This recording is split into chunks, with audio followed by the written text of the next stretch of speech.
Welcome to Change Starts Here, a Franklin Covey education podcast for K-12 leaders driving meaningful change through bold thinking, real stories, and proven strategies for lasting impact.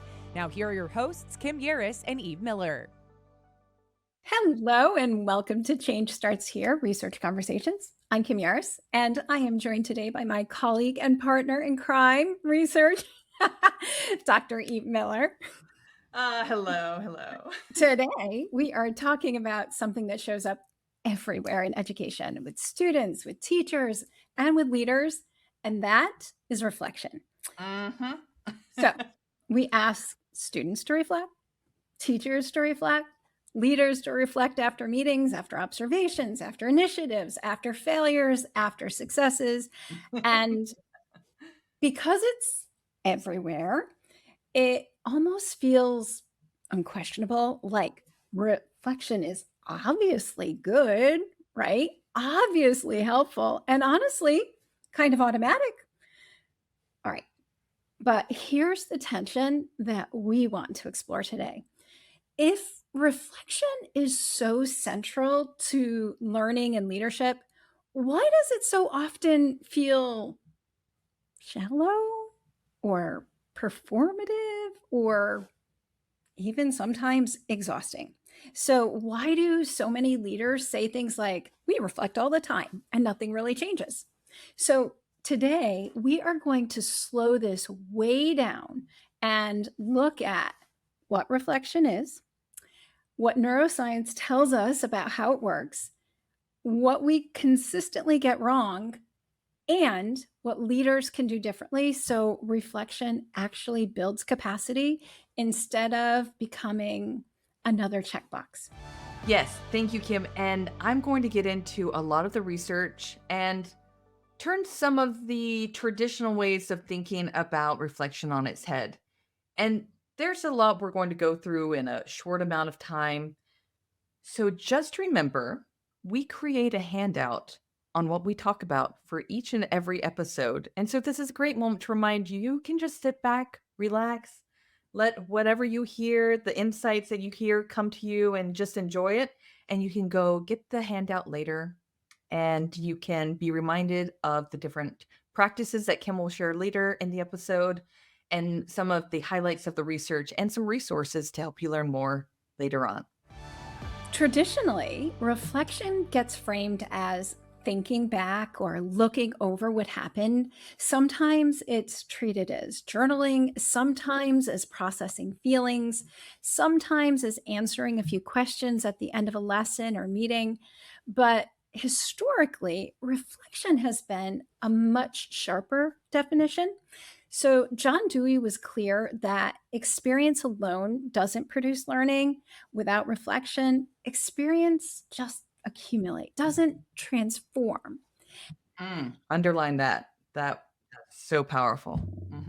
And later, Donald Shun added an important distinction that still matters today: reflection during action and reflection after action.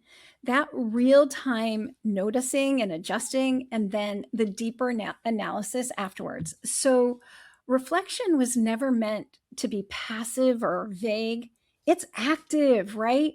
It's disciplined, it's intentional. So, Eve, this feels like a good place to push on what we tend to miss. Yeah, and I mean, I've loved what you've been saying. Like, I think that I came into this topic when I was learning more about it, thinking of it as that more kind of passive idea. And you're right. This is where conventional wisdom really starts to wobble. Reflection is not thinking about what happened in a loose sense. It's a cycle of inquiry. So it's reviewing the experience, analyzing what shaped it, including our assumptions and emotions, and translating insight into future action. And that last part, it matters because reflection doesn't change how you act next time. Um, well, if it doesn't change how you act next time, it isn't reflection; it's narration. And I think one of the biggest myths we carry is that time and experience automatically produce, wisdom. I'm just wiser because I exist. Mm. But the research is very clear. And I think this is so interesting because there are these, unchecked parts of my life that I'm like, why am I not more wise here? Why am I repeating this again? And I Uh-huh. think this gives answers to it for all of us, right? Like those places in our life where we're learning the same thing. So, yes, so the research is very clear. Without reflection, experience actually hardens habits, even the ones we don't like. People get Mhm. more efficient at what they already do, whether it works or not, right? So, reflection sits at the center of growth for a reason. First, it's how experience becomes learning, as you had spoken to earlier. And reflection forces retrieval. So retrieval of, memories. And reflection forces pattern recognition. Like, what did I notice that I keep doing? And meaning making. Three things we know strengthen memory and transfer from neuroscience. But also, reflection protects against certainty. And, in every profession, whether it's teaching, your leadership role, research, medicine, lack of reflection leads to tunnel vision. People keep doing the same things even when outcomes aren't improving, right? So, I mean, each of these are kind of their own lesson, right? Just thinking about those places and spaces where, man, it's this cycle. I feel that Groundhog Day effect, right? We are not reflecting at some key points, recognizing the patterns. Yeah. We're not retrieving the information from the past. And then third, reflection builds self-awareness. Mhm. Leaders don't reflect on what worked. They uncover their triggers, assumptions, values, and blind spots. That's identity work, right? And by identity, we mean like, the identification of self, our past actions. And it's not just skill work. So finally, what I find really interesting is reflection enables self-regulation. So this is one of the cutting edges of the research on reflection. And yes, there is cutting edge research on reflection. Okay, people? Of course. Of Without it, course. Mhm. of course, and it's super cool. So without reflection, we are not as able to self-regulate. And there's this research on self-regulation and emotional regulation too. So anyway, pausing that, without reflection, people stay dependent on external feedback. With it, they can set goals, monitor progress, and adjust independently. That's capacity, right? And what neuroscience adds is clarity about why reflection works and when it can't. So reflection activates the brain's default mode network. And so that is a very interconnected area throughout the brain, right? It's so interconnected. And especially regions of the default mode network involve self referential thinking and autobiographical meaning. That's the system that integrates past experience, right? And what we've experienced in the past with our future thinking, those possibilities that we have in the future. At the same time, the prefrontal cortex, we love this thing up here. This is the hub of everything good and great in our life. It plays a huge role. It's what allows us to hold multiple perspectives, regulate emotion, and translate insight into plans. So these are the big areas, the big neuroscience, the big systems within the brain. And here's the key leadership takeaway from that. Reflection only works when the prefrontal cortex, our thinking brain, right, is online. When people feel threatened, judged, rushed, or unsafe, right? Like, I'm going to be questioned for my ability to do my job. Mhm. They're coming in and observing me. I don't know the criteria. I don't know what this means. That's safety or a lack of it. And in those situations, the brain shifts into defense. At that point, reflection, hear me out here, it is neurologically unavailable, right?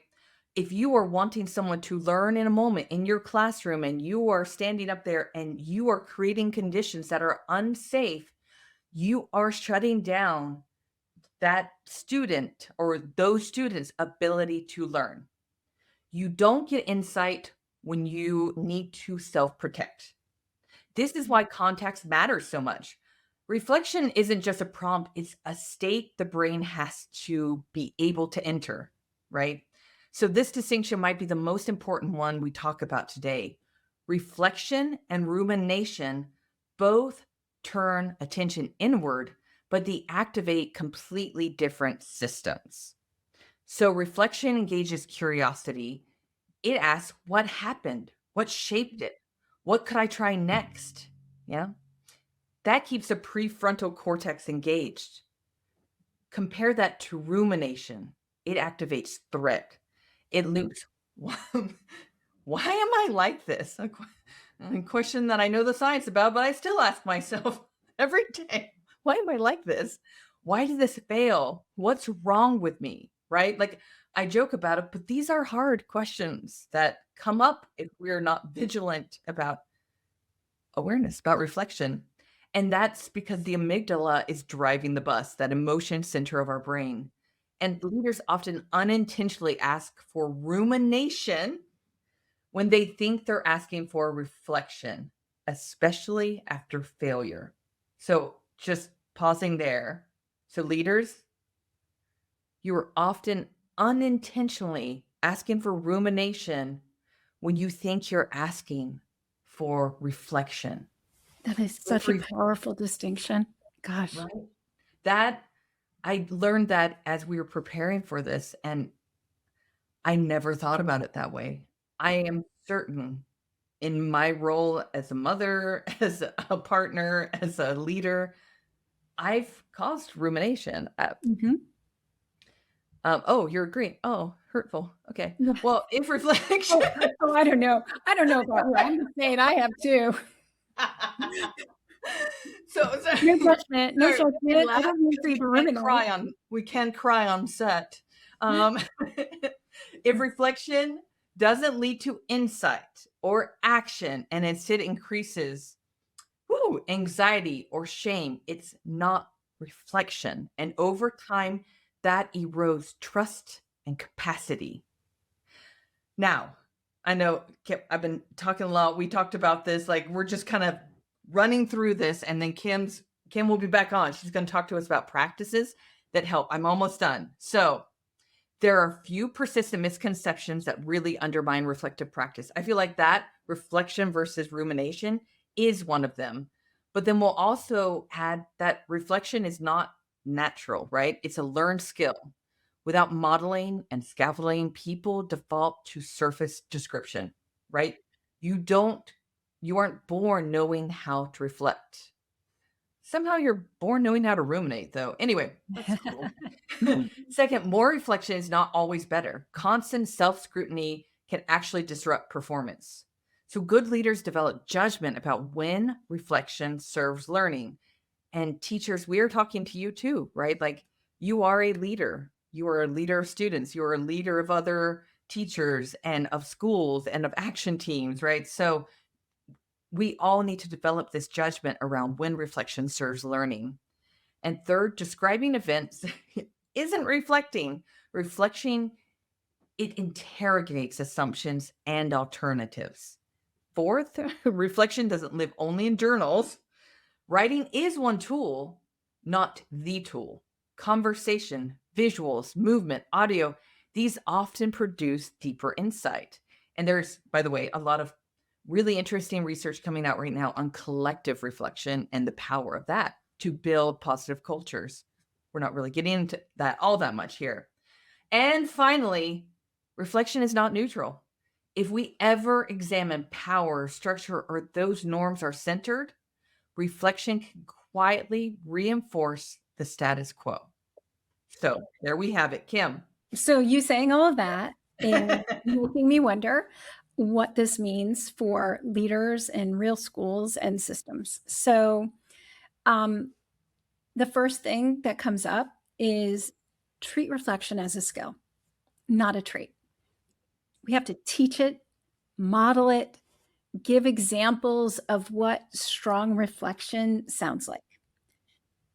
Secondly, we have to start with safety because if people feel evaluated, reflection shuts right down. The next thing that we could do is ask better questions. So instead of saying, why did this happen? We can ask, what contributed to this?